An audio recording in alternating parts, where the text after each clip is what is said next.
Heartbreak has many faces. There's the sadness and ache of loss. There's also the anger and indignation of betrayal.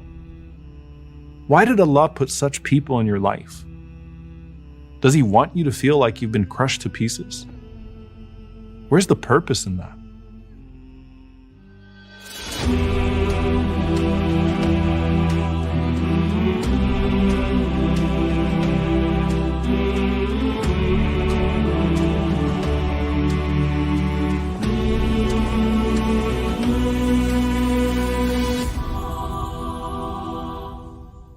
Allah subhanahu wa ta'ala says, خُذِ الْعَفْوَ وَأْمُرْ بِالْعُرْفِ وَأَعْرِضْ عَنِ الْجَاهِلِينَ.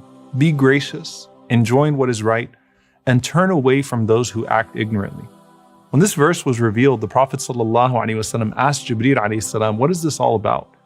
And Jibreel alayhi said, I won't know until I ask my Lord.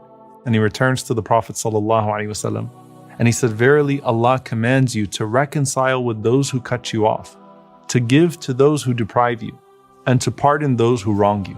Then later, when Ali radiallahu ta'ala anhu receives the sword of the Prophet ﷺ after he passes away, he sees engraved in the sword those very same statements. اعفو عمن ظلمك وصل من قطعك وأحسن إلى من أساء إليك وقل الحق ولو على نفسك. Forgive those who have wronged you, reconcile with those who have cut you off, show excellence to those who have shown you evil, and speak the truth even if it's against yourself.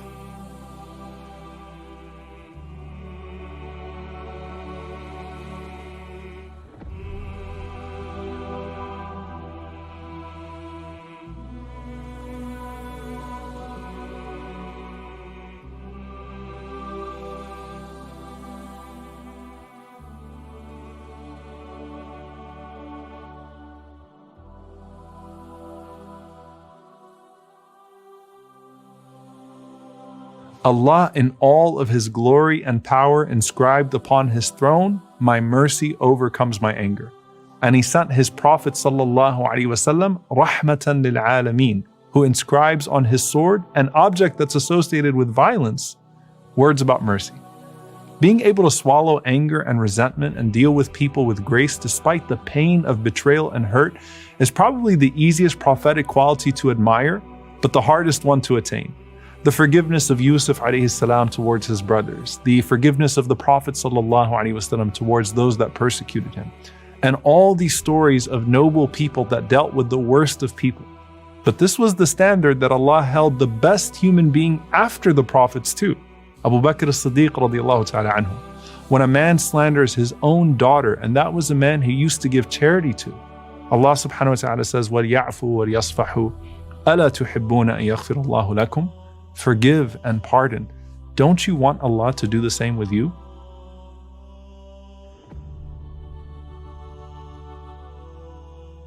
So while people can be a great blessing, they can also cause us the most pain.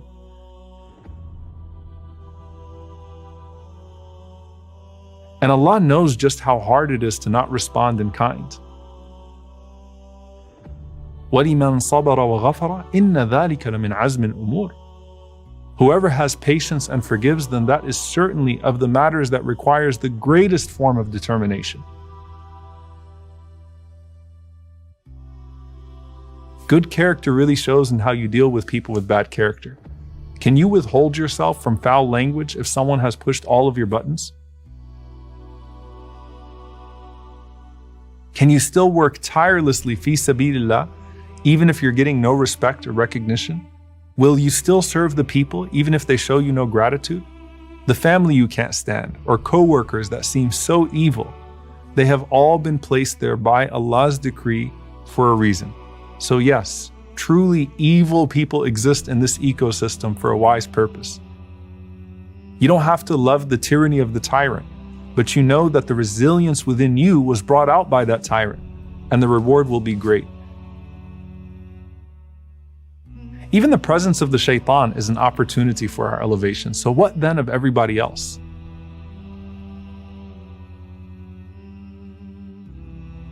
So with people, you find your higher level of iman and being able to swallow that anger. and even sometimes return the evil with kindness. And Imam Ibn al-Qayyim rahimahullah, he lists many keys to getting over betrayal or heartbreak.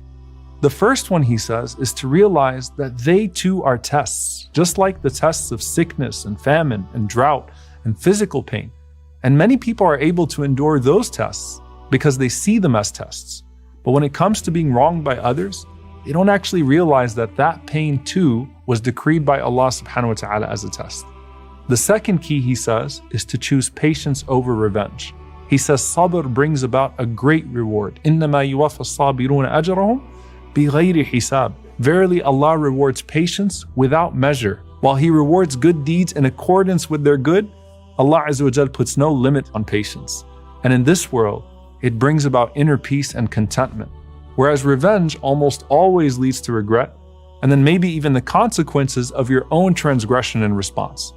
Now that doesn't mean that we tell people that are being harmed to be patient. That means we give them justice and then put them in a position of being able to show grace.